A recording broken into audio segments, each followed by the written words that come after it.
All right, welcome to Dual Redundancy's Home Alone podcast special. We can hear all the latest from a 30-year-old movie from too many hosts with exactly the same opinions. I'm one of those hosts, David Allen, and the other wet bandits are... John Berwick, and the third one is... Kyle Bridger. I would say I'm not part of the wet bandits. I would say that I am the Kevin to John's Marv to Dave's Harry. Ooh, all right. John and I, the wet bandits. Later, spoiler, they become the sticky bandits in Home Alone 2. But we're not Sure. talking about Home Alone 2 Lost in New York. We're talking about the original Home Alone, because it is the 30th anniversary of Home Alone this week. And this week is also the week of Thanksgiving. And for many, the day after Thanksgiving marks the beginning of the holiday season. And Home Alone is a holiday movie. It celebrated its anniversary on November 16th. It only makes sense. Let's combine all those things and spend our night talking about this film. And we're going to break it all down. This whole episode is about Home Alone, the full hour plus. Who knows how long we're going to be talking about Home Alone. But yeah, just three guys, close to 30 for some of them, talking about a 30-year-old movie. What better way to spend a Monday night? But yeah, so this film, written and produced by John Hughes and directed by Chris Columbus, stars Macaulay Culkin as an 8-year-old boy who must defend his home from two burglars, played by Daniel Stern and Joe Pesci, after his family accidentally leaves him behind on their vacation. The film was a huge hit. It actually held the record for the highest grossing live-action comedy film up until 2011. It made over $476 million at the worldwide box office, spent 12 weeks at number one, and at the time was the third highest grossing film behind E.T. and Star Wars. It was in the top three there. Before we go scene by scene on the film, first, before you rewatched it, what do you remember about the legacy of Home Alone, John? Does it bring back your childhood? A little bit. I think what stands out the most to me is the sort of almost finale where you know he sets up traps in his house and defends his house. I think that's kind of as much as there's more to the movie beyond that. I mean, obviously there's a reunion and all that. That kind of is the high point of the movie. That's the apex, and everything else is kind of just not cleanup, but it settles down into a graceful resolution rather than building to the very end. So I think that's kind of what people think of when they think of this movie. The payoff for the prep, Word Ducky in the chat is saying, Kyle, what about you? What do you remember from Home Alone? Same exact thing as John. I mean, it's been a while since I've seen this movie, but I always remember the trap portions of it. These kind of Rube Goldberg machines that he's created in his house. But yeah, that's pretty much what I remember, because I rewatched it and I'm like, I don't remember anything from the beginning of the movie. The setup at all, no. But those traps, man, younger Kyle was so into that. Yeah, and man, it spawned a generation of people who will end up liking movies like Saw and all those like torture movies later on. Kevin McAllister was the original Jigsaw, it looks like, planning these traps for these bad guys in the film. And if you don't remember the film, Kyle, don't worry. We're going to go scene by scene. We're going to break it down one by one by one, breaking it all down. So we'll go through everything here. And let's start with the opening. We open on this chaotic house of 15 people getting ready for a holiday trip to Paris. And already got a red flag question here. What on earth does this dad do to afford a house like this? One, because the house is a mansion. And then two, for 15 people to go to Paris for the holidays. You must be banking. You must be doing something here. I don't know. Yeah. I mean, I don't know. It's never brought up, right? Do they bring it up in other 80s bubble economy, man? Yeah. I don't know. Part of that tech startup, the early 90s. I believe the actor, I think it's John Hurt. I believe he's in The Sopranos as a crooked cop. So maybe there's some connection there that he's and working with the mafia or something to get this. I want to go even before Oh. the start when we're rolling in through the credits. Oh, what do you got in the credits? The music, I'm like, this sounds like Harry Potter right now. I don't know if it's the same guy, but I'm like, we could be going into Hogwarts right now. I believe it is. I mean, it's one of the most famous composers of all time, John Williams. Yeah, John Williams. Yeah. I mean, every film. If you have like Star Wars, Jurassic Park, E.T. Yep, I looked up Harry Potter. Yeah, it just felt super Harry Potter-esque, man. Yeah. And I know Home Alone is before Harry Potter, but that's just the image that conjured up. And then the first two movies of the Harry Potter saga were directed by Chris Columbus, same man who directed this here. But man, you know, all I know is money-wise, Uncle Frank is not paying for a single thing here. Probably the biggest cheapskate in film.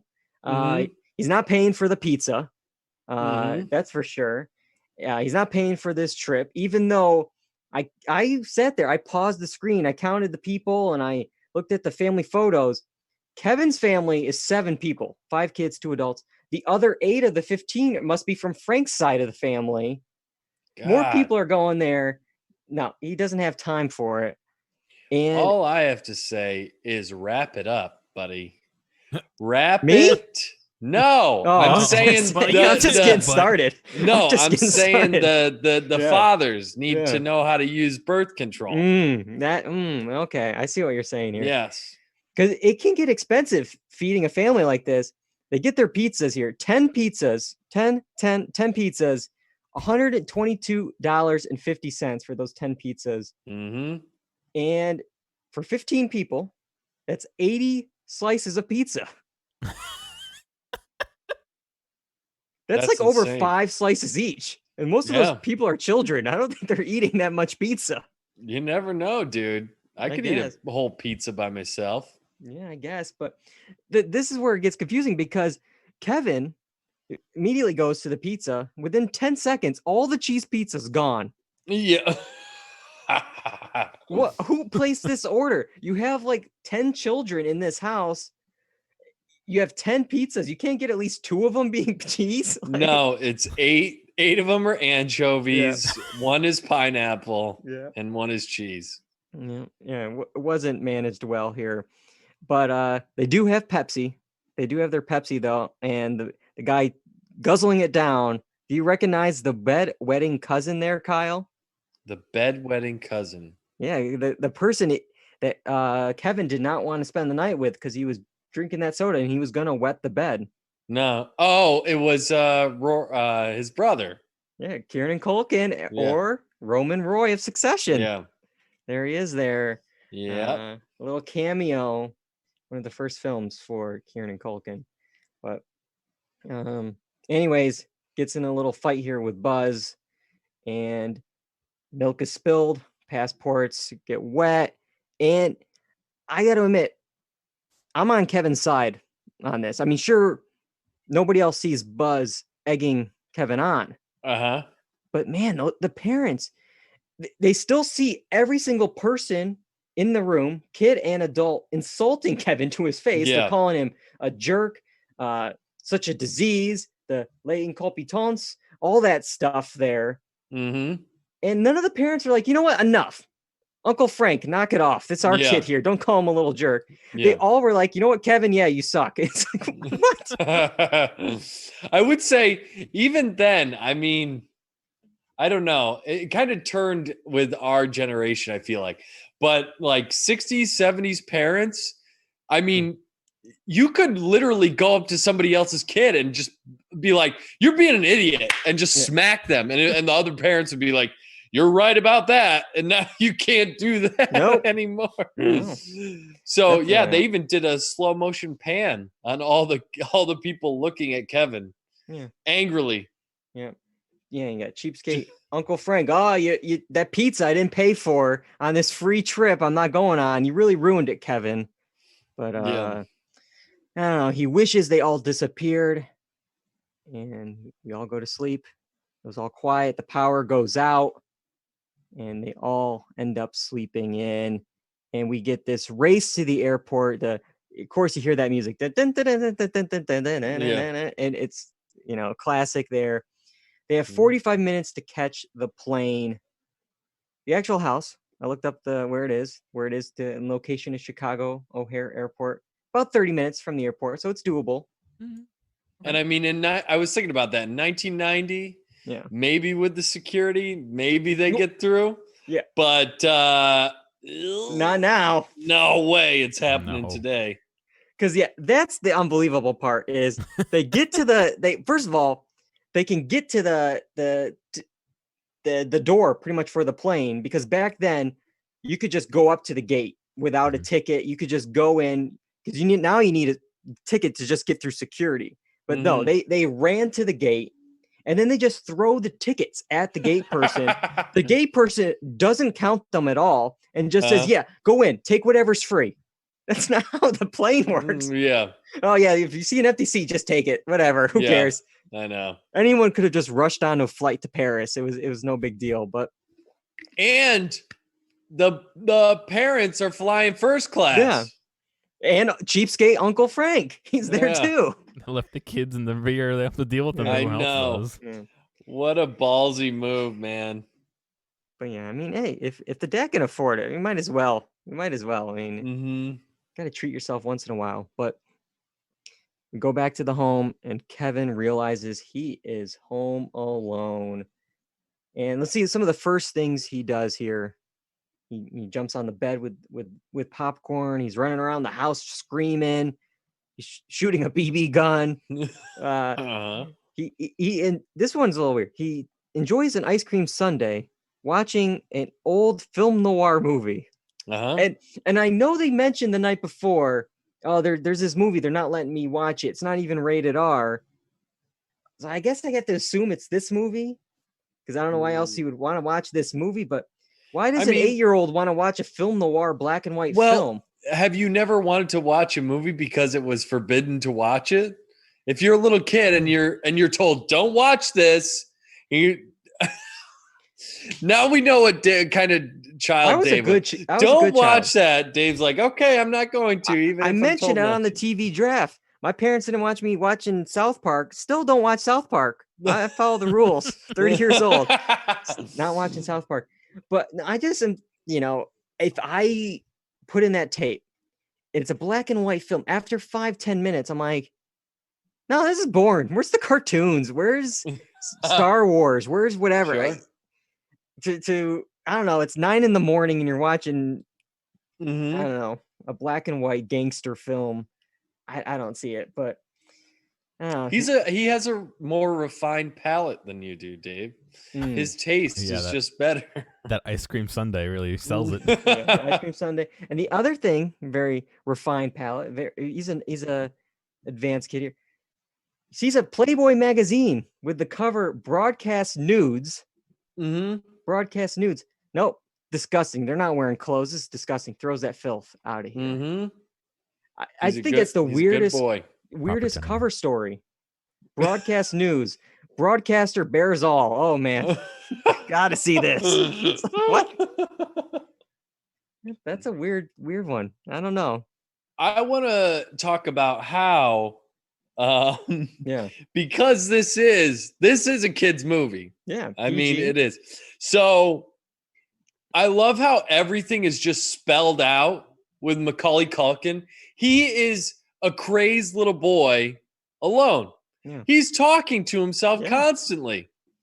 Here is the exposition for this scene. Yeah. I'm going to tell you each thing I'm going to do. It's like, okay. What is the one where he's like in front of the mirror and he's getting ready for the day. He's like, well, I don't have my toothbrush, but that's okay. I'm going to go out to the store today and pick up a toothbrush and maybe also get a thing of milk and some, laundry detergent. And it's just like, okay. Speaking of that mirror scene, the famous mirror scene, of course, where he puts on the aftershave, puts his hands to his face and screams in horror. It's the famous scene from film. I didn't know they do this scene twice. They do the exact same thing twice. Yeah. He doesn't learn his lesson 24 hours later. Nope. And this is where I'm going to really sound naive and dumb here. I don't use aftershave. But I got to ask, if you guys do use aftershave, would it actually sting if you didn't shave your face? Because obviously Kevin's not shaving. So there's not those open pores on his face, those fresh cuts. Would it actually sting like that? I don't know. I don't know if it would sting that much, but it would probably have some kick to it because it's still going into your pores. What do you think, John? I don't know. Yeah. I guess maybe if it's after a shower and your pores are open, you would feel a little zing. I don't know. I don't know. I'm asking two guys with beards, so I don't know. Yeah, right. I'm not the best. I've used aftershave maybe once. Yeah. If you guys were home alone though, what would you do? What would be the top thing on your list as a child? As a child, guys. I'm home alone every day. I mean, you're a 9-year-old kid, home alone. The world is your oyster. What are you doing, Kyle? Keep it PG. This is a family podcast. No, I'm probably just like sitting watching TV. It's the same exact thing. I play TV and video games all day. That's it. Yeah. Look up. Same thing I do now. Is The Godfather on? Let me check out this old gangster film. But it's also different. I mean, I know I'm picking. You ask a 9-year-old child in 1990 what they're doing, and a 9-year-old child in 2020, they're like, I'm going on the internet. I'm doing whatever in 1990, it was like whatever was around you. You know what I mean? You couldn't really going to the park without asking mom. Like yeah. One thing I would definitely do is because I've always wanted to do it ever since I saw this movie as a kid, is what Kevin did, sledding down the stairs. He takes the sled and goes to the main staircase there and goes to sled down the stairs out the front door. Always wanted to try this as a kid. Always wanted to do it. Watching it now, though, the set doesn't allow this. I don't know if you noticed this. So, yeah, I looked at the angle from the stairs to the door. There's no way he makes it. No. He goes right into the wall. There's no way he could pull off because the staircase isn't directly in front of the door. It just isn't there. So he's going right into the wall there. He's not making it, but of course it's a movie. It works. Weird house setup. Yeah. Right? A staircase immediately in the center. Right. Yeah. Let's see. We're ducky in the trap. He said, tried this, except with a beanbag chair. You can imagine how that went. Boy. I bet the beanbag chair did not go, and you did. Yeah. I still remember one time. You got to oil up the bottom.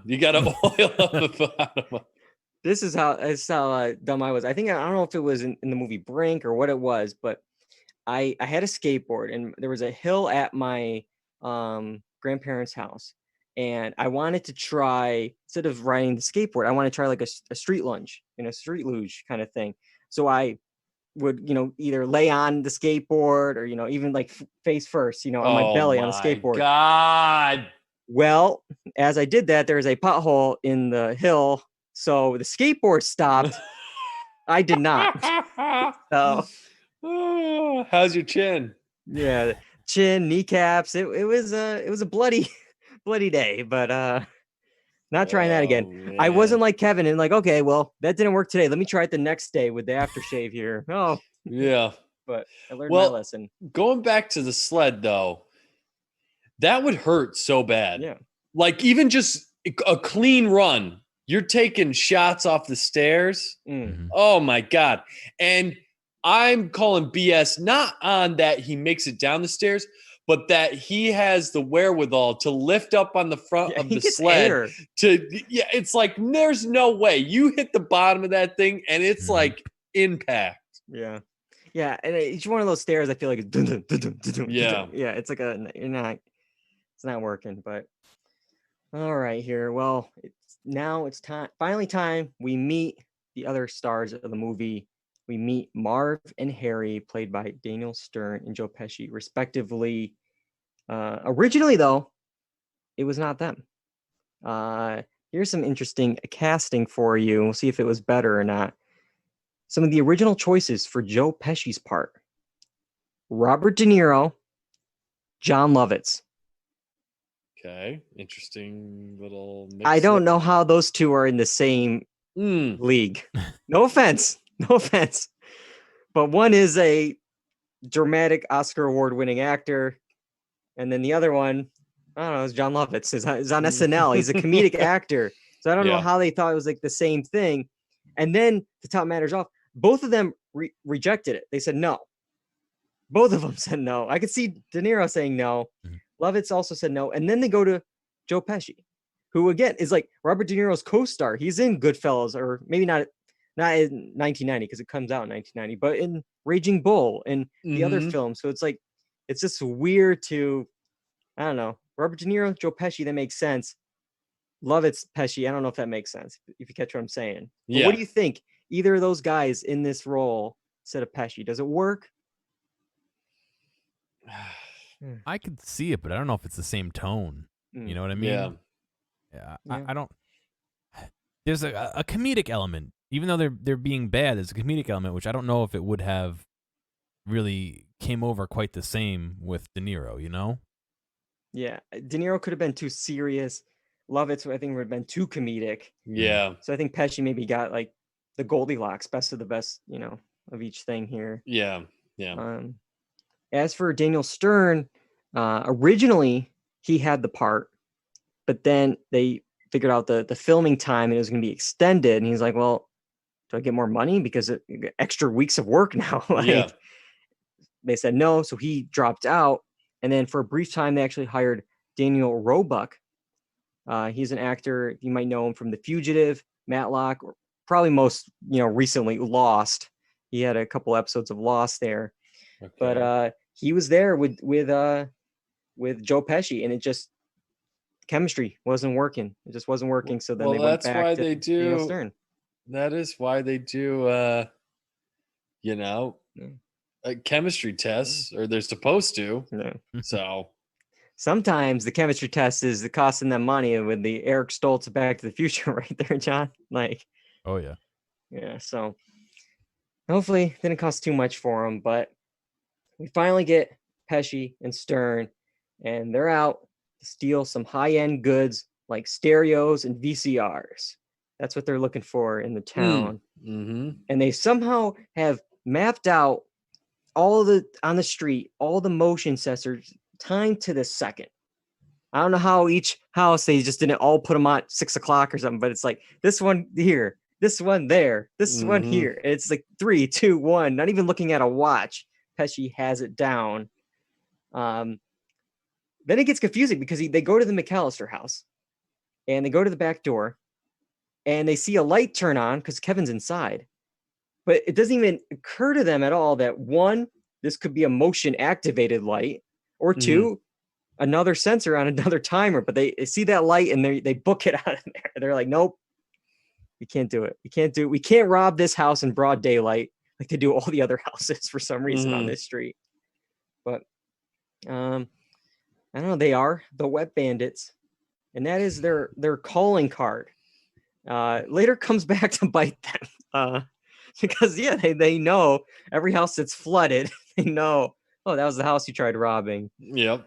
But they leave the house, they run into Kevin, and Kevin sees the gold tooth in Pesci's mouth there.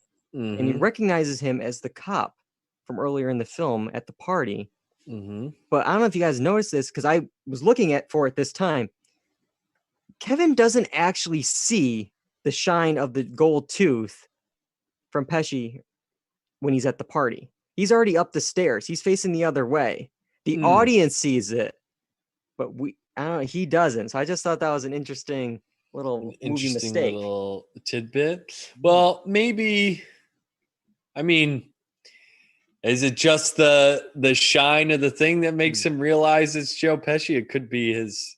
I mean, that's what they were going for with that shot. But if he can't see that it's the same person, I mean, they look exactly the same. So, like, why wouldn't that's you? The other thing. So, they look like, exactly what the hell? same.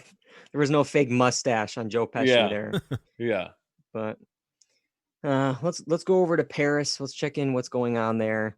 They notice Kevin's gone, and the police back in Chicago won't even check, which I find bizarre. Right. That they won't even bother to check on the house.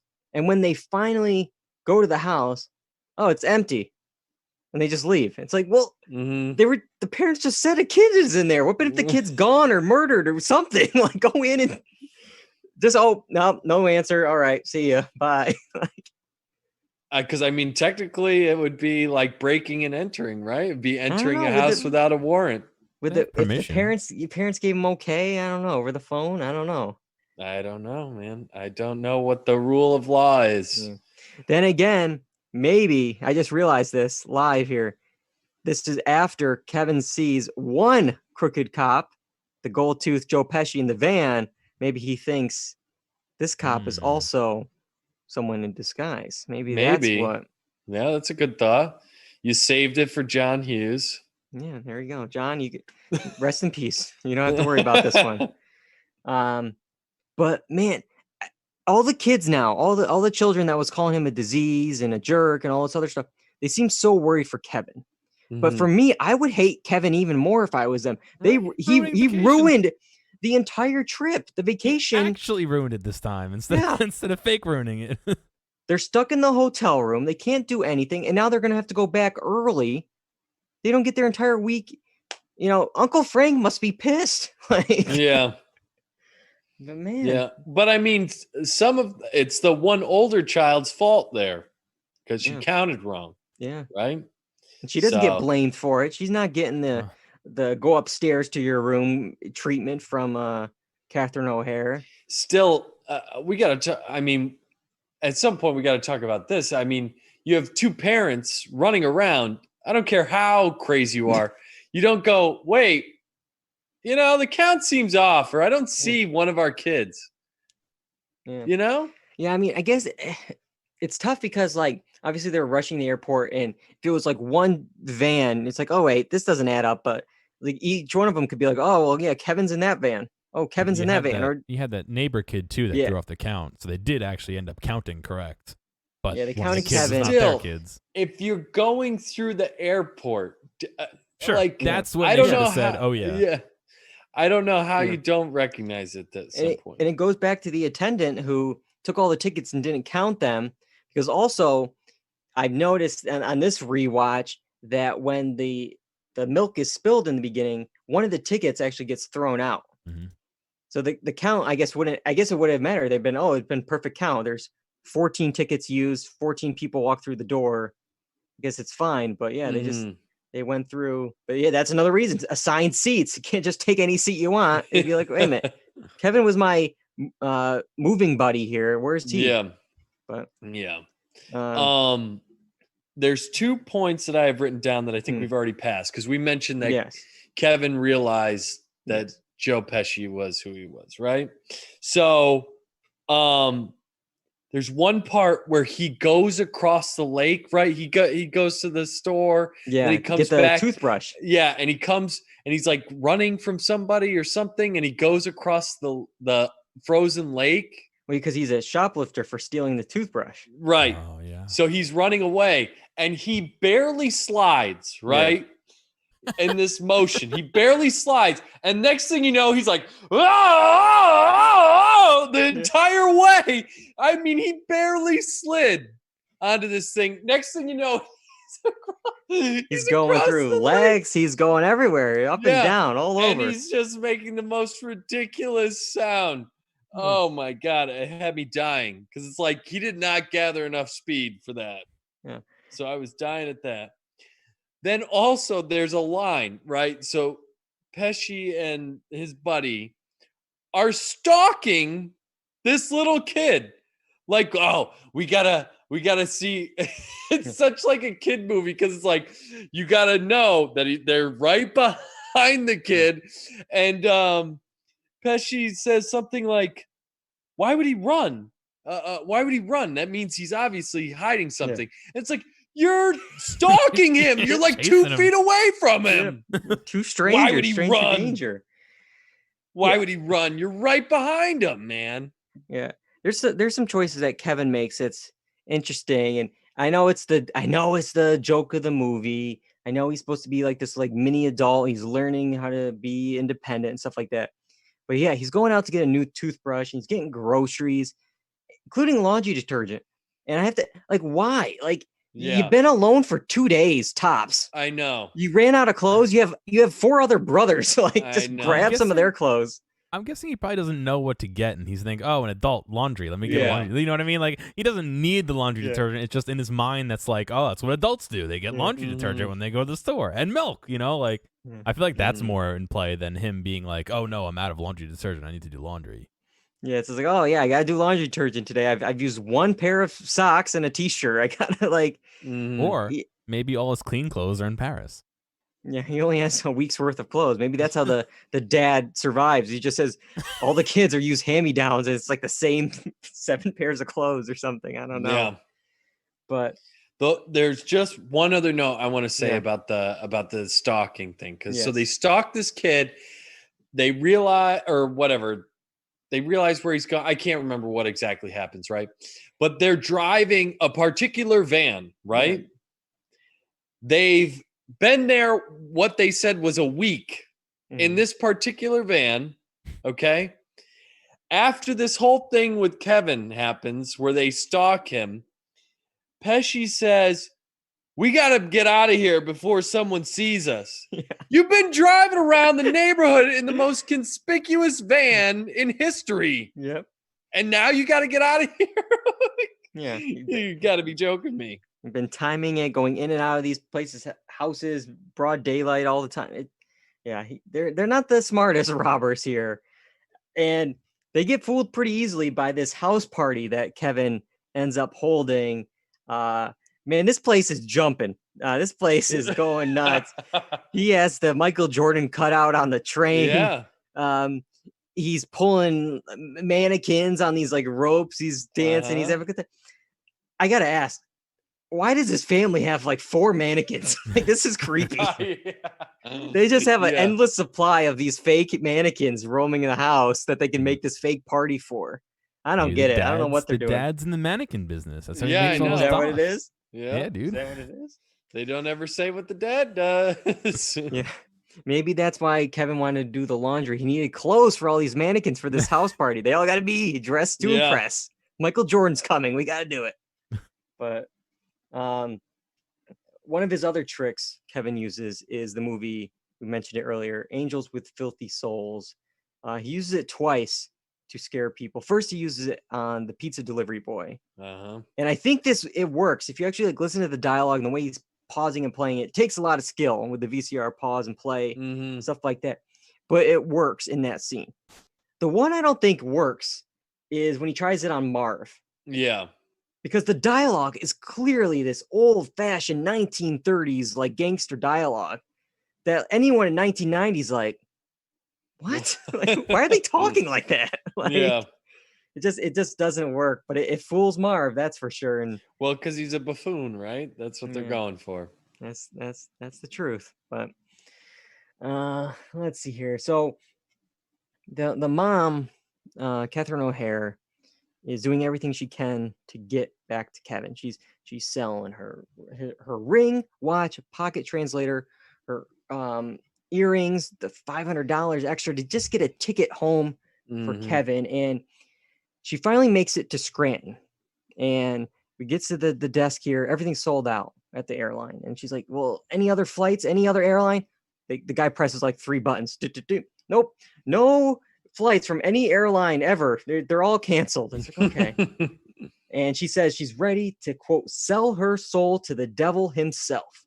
And John Candy appears behind her, offers to give her a ride with his polka band. I think he's going to Milwaukee. They'll drop her off Chicago. It's the holidays, of course. So here is where we're going to go down a rabbit hole. I foreshadowed this to Kyle earlier tonight. There is a theory out there, an online theory, that John Candy is the actual devil in this scene. And it goes deep. Kyle is speechless right now. I mean, I said it. She's ready to sell her soul to the devil himself. Boom. John Candy interrupts her. All right, I got something for you here. I got a deal.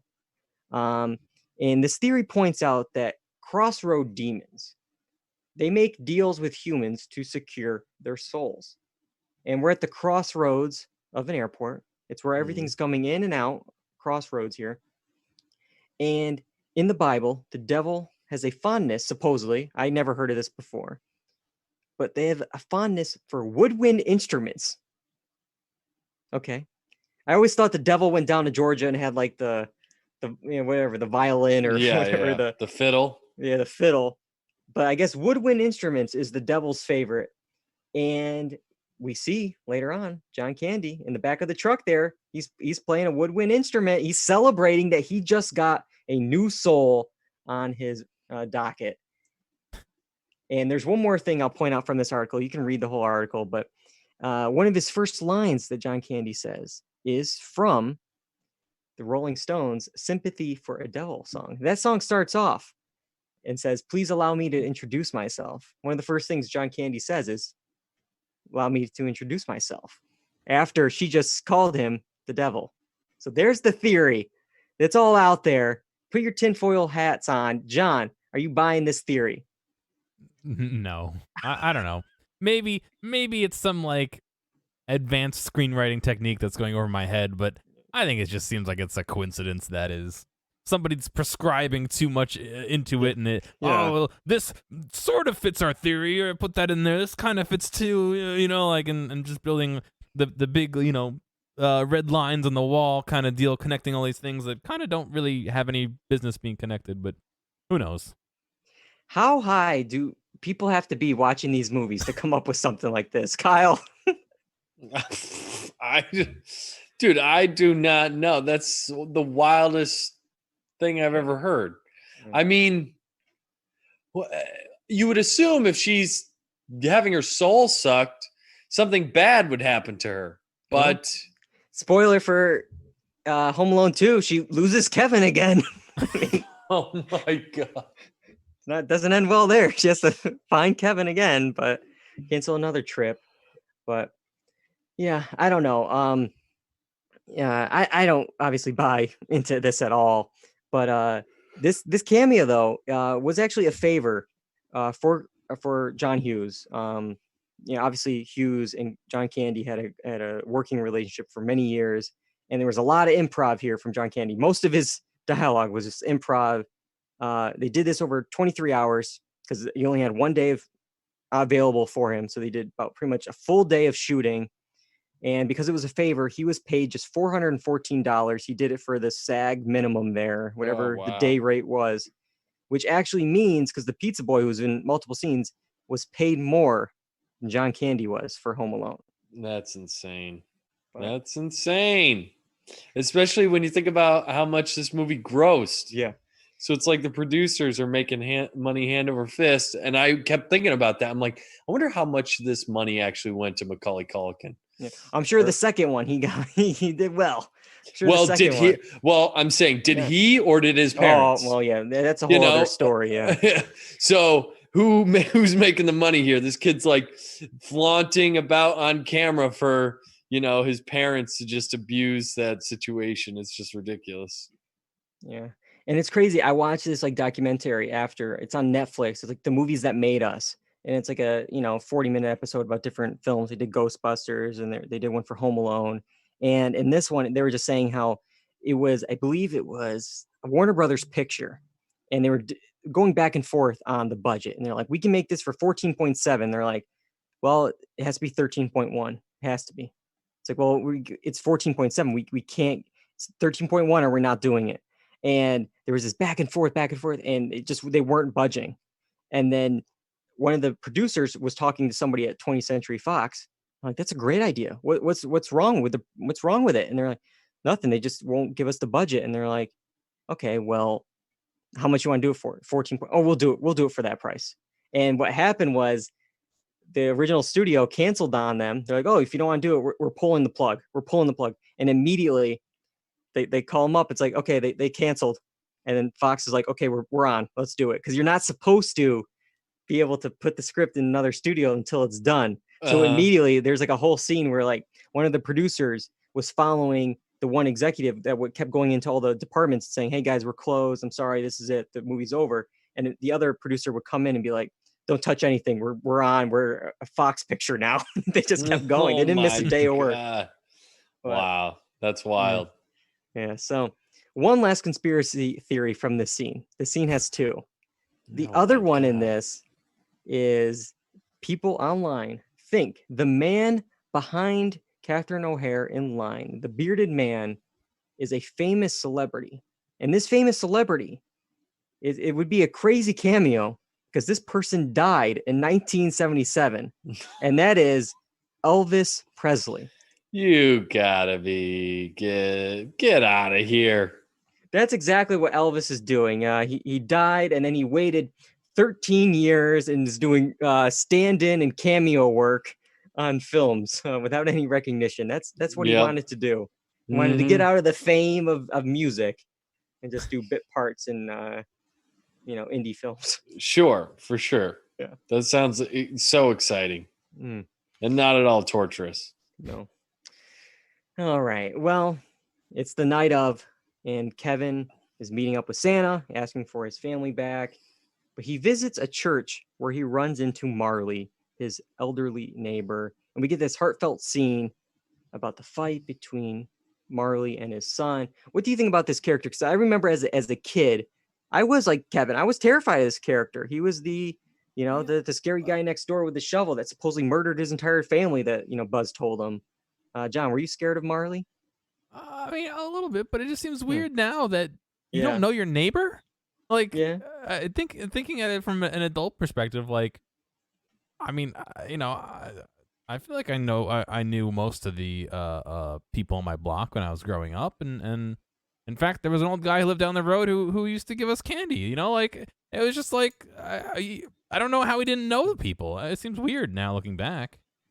Yeah, I don't know. I will say, this scene made me really realize how formulaic Home Alone 2 is. Because I don't know if you guys remember Home Alone 2, but there is, in that film, Kevin meets the Pigeon Lady. And it's pretty much the same exact thing as Marley. It's a stranger who seems dangerous that Kevin befriends. They have a heartfelt scene at some musical venue, like in Home Alone 2, it's like Carnegie Hall, I think. And then Kevin gives some like wise old advice and later helps said person, or that person ends up helping Kevin against those robbers. So it's like the exact same movie. Same person, same character. I think I'd be wary of the Pigeon Lady more than the neighbor, though. Like the crazy Pigeon Lady in Central Park is a little more than the guy just shoveling the street on your block. But it's just wild to me that Kevin never tells him or the police or anybody that robbers are coming. I mean, after this heartfelt scene, it's like, okay, I know you're not a bad guy anymore. Guess what? Real bad guys are coming into my house like in an hour. Can you be there for me? Like, yeah. But well, honestly, the whole thing is a little bit. The whole movie. I know, but first off, like, to me, like, it's believable that these kids have created like this myth surrounding this neighbor, because I think like every neighborhood or small town or anything like that has like these myths about stuff randomly in their neighborhood. So I didn't think that was wild, and I think it's like believable that a kid would believe something like that. But then I also think it's weird that this guy is a full-grown man sitting next to a little boy in church, just having a full-fledged conversation when they weren't sitting together before. It looks creepy as hell.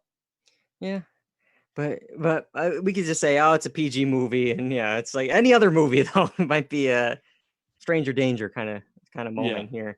But Kevin hears those church bells, and you're, I gotta go home, set up my traps. All right, and here is where I go.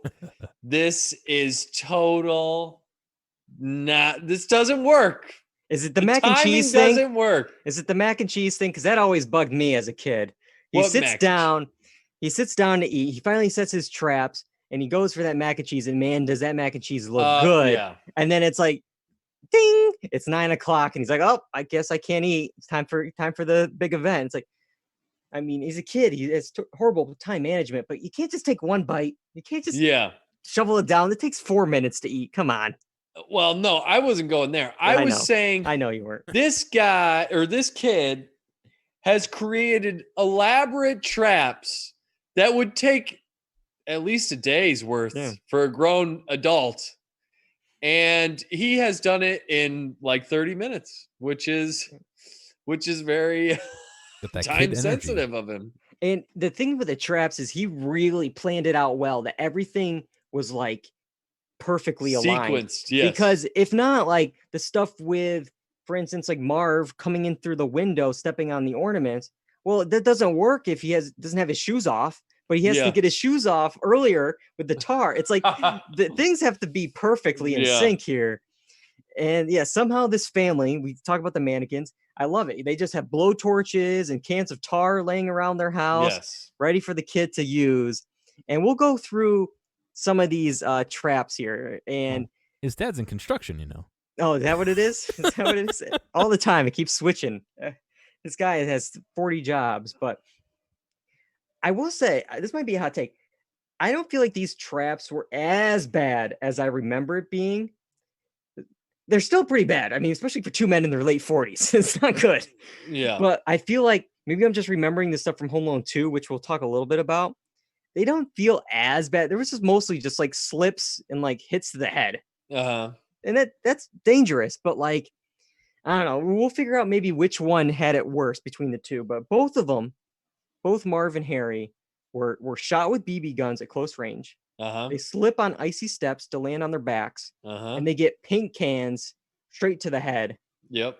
Plus, they also slam into a wall after a zip line is cut, and then they ultimately get a shovel hit to the head. So a lot of hits there. But one got a blowtorch to the top of the head, which I am not. That's a no-go for me. That's where we'll go with this. We'll figure out of the two which one got it worse. So Daniel Stern, Marv here. He also gets a hit in the head with an iron. He steps on a nail after going up some tar stairs. And then he steps on those glass ornaments. Pesci, meanwhile, as Harry, he gets a burn so bad on his hand that we see the M branded in. There's a blowtorch going off onto his head, which he doesn't move. Once it happens, he stays in place. Just screaming. He doesn't get out of there. And then he also gets hit in the chest with a crowbar once Marv was trying to get the spider off him. And my God. Yeah, no way. And then there's just one extra one that I feel like was just like humiliation for Kevin. Like there was no pain involved, where they just like throw feathers at him. He just looks like a chicken. Like I don't know why, man. Yeah, it's like funny because it wasn't. He has tar for the stairs, but instead he uses some kind of like glue on saran wrap. Oh, right. Yeah. They just throw some feathers at a fan, and again, Pesci just stands there, gets it. But, so of the two, I definitely have a winner. I think I could figure out Kyle's winner. Of the two, John, who got it worse, Marv or Harry? I think stepping on the nail and all that was worse than the torch. I mean, he was wearing a hat. You got a few seconds. Not anymore. But you got a few seconds. If you move out of the way, you'll be fine. But he didn't move. I mean, I don't know. When I was very young, I stepped on a nail that went through my foot. Ooh. And I don't remember it, but you know, that's a hospital trip. A burn, you might be okay, maybe depending on how bad it is. Not having a hospital trip, but I don't know. I wouldn't want to be either one of them. You know, it's not like I'm volunteering to get my head burned off, but especially with the amount of hair I have. Let's do Mythbusters. Let's figure out which one is the worst. The nail thing definitely is terrible. I was getting flashbacks to A Quiet Place. I was feeling it, and that for me, I wonder where Kyle's gonna go.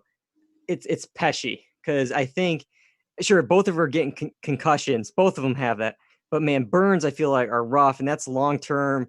And again, he has on his head, on his hands, and he doesn't swear once. Joe Pesci doesn't swear once. Does the cartoon, but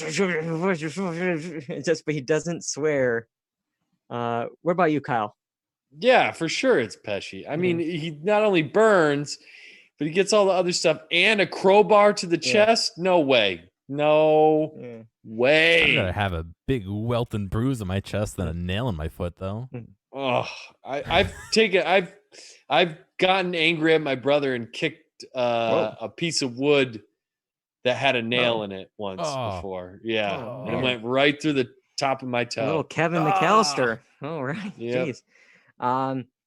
I will say though, Stern, I don't even remember Home Alone 2, but Stern, I think, wins it for Home Alone 2. The one thing I remember from that, and I thought it was in this movie, he gets electrocuted so bad in Home Alone 2 that he turns into a skeleton for a second. If you remember, like he loses all skin, muscle, everything. He just becomes a skeleton. Like Yep. that's pretty bad. So he wins it for that one. But I don't know. There was this article I saw when I was doing my research. In 2012, Dr. Ryan St. Clair diagnosed the outcomes of the injuries for Marv and Harry here. Both of them not doing good. They said the iron to his head would cause a blowout fracture, leading to serious disfigurement and double vision if not repaired properly. But he also says the blowtorch, the skin and bone tissue on Harry's skull will be so damaged and rotted that his skull bone is essentially dying and will likely require a transplant. So basically, Kevin's a murderer. pretty much. Oh. And what's really kind of ironic of all this, all these stunts were performed pretty much real. I mean, there's no CGI really back then. So stuntmen really did some things. Obviously, some of it, probably a rubber iron or whatever, but they had to do those slips and falls. Mm-hmm. No injuries that I could find, except for kind of Culkin. Culkin actually got a scar from Joe Pesci at the end there when Pesci hangs up Kevin on the rack there on the back of the door. He puts his finger in Pesci's mouth and he bites on it, and supposedly he pierced skin. And Macaulay Culkin to this day has a scar on his finger from Joe Pesci. Wow. From that scene. So yeah, you got like the dental marks of Pesci on you, but nice. I don't know. This scene though, I feel like at the end is so abrupt to me. They finally catch him, and then immediately Marley comes in, knocks him in the head with a shovel, and it's like, oh, that's it, that's the end. But take you home. And then the thing is, this guy brings him home alone again. Like his family, or he knows his family's gone because he brings him back to his house after surviving all these robberies and stuff. And he sees that no one's there. He's leaving him alone, this 8-year-old kid in his house. There was just a robbery on his street. Yep. You're fine. Well, he's still watching over him. He's still got the shovel. I don't know. He just saw what happened. You gotta be out at least outside the door with the shovel. Yeah, protecting. But I don't know. It is Christmas Eve, so he has, I guess, things to do. And we get to Christmas morning. It's the end of the film. The mom makes it home. She's been driving through the night. It's been all day, maybe close to 24 hours. But Kyle, we drove from upstate New York to Chicago. That took like, what, 12 hours total? Yep.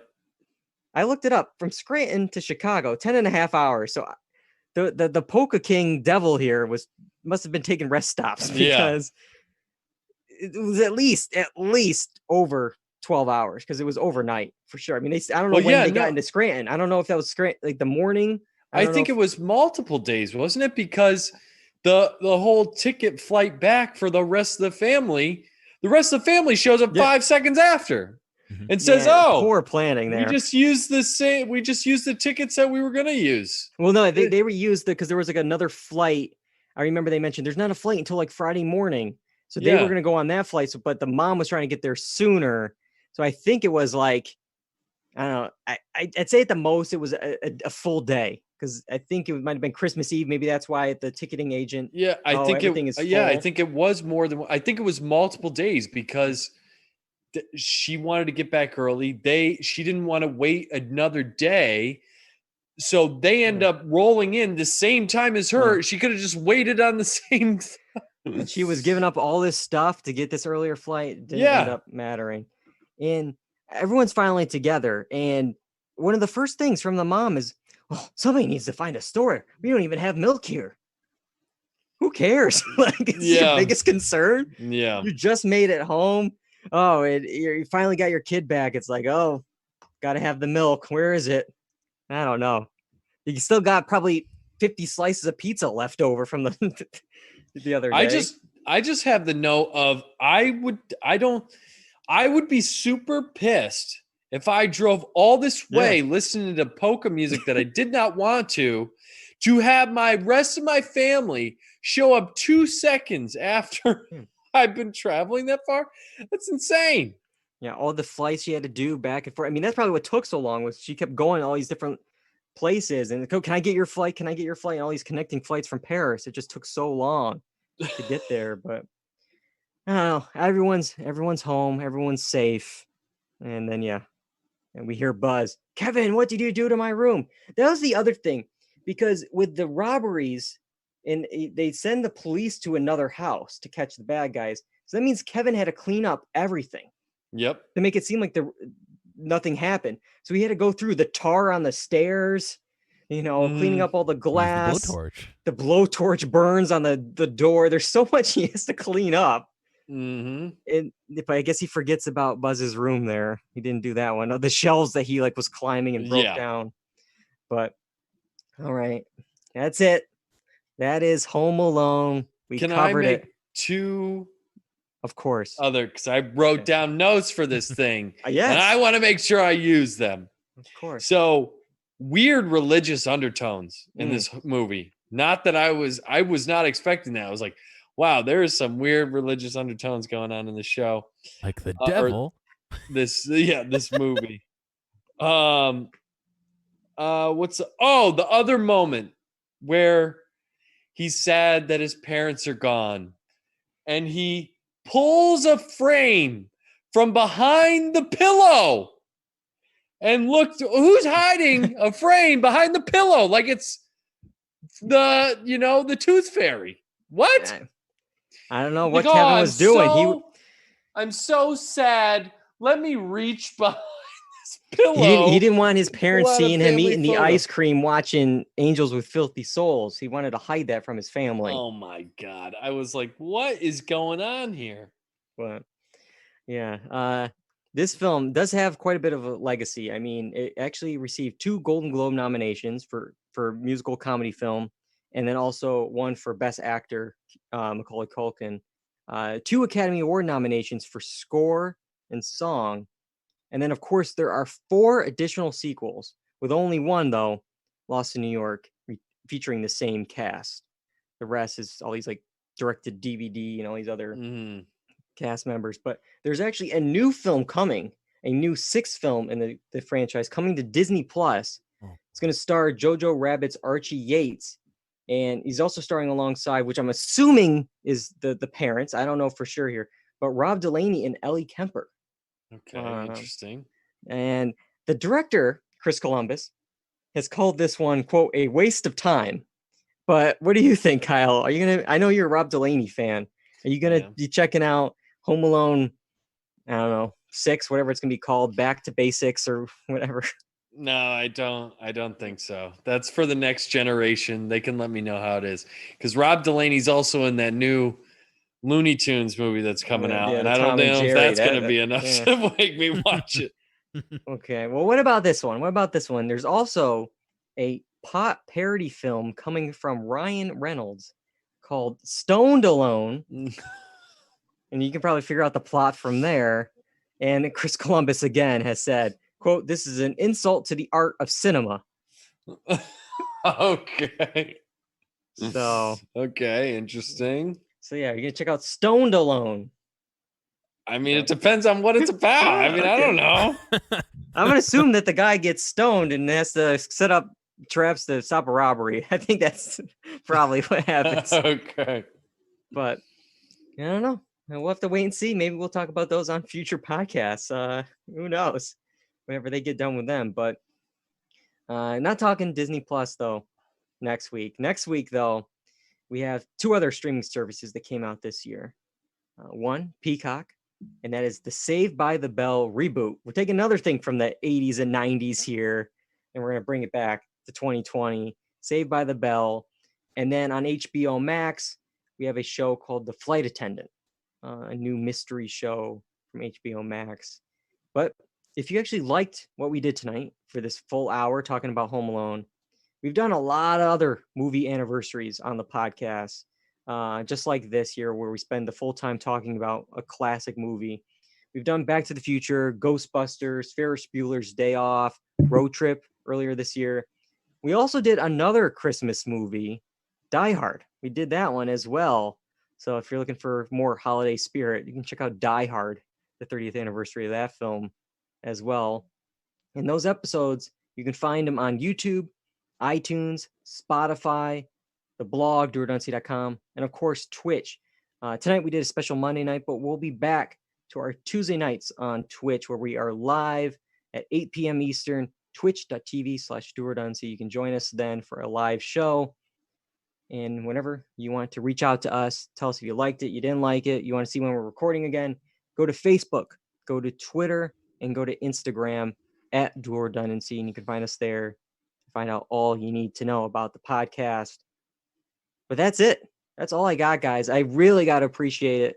You know, you're taking time. Thanksgiving week. You're watching a 30-year-old children's movie and spending a Monday night with me talking about it. I can't thank you enough. And then for John, directing the show, putting the show up on iTunes. I couldn't do it without you guys. Sure. Yeah, man. All right. Well, until next time, I'm David Allen. I'm John Berwick. And I'm Kyle Bridger. And that's all we got for Dual Redundancy's 30th anniversary look at Home Alone. Now, keep the change, you filthy animals. Good night.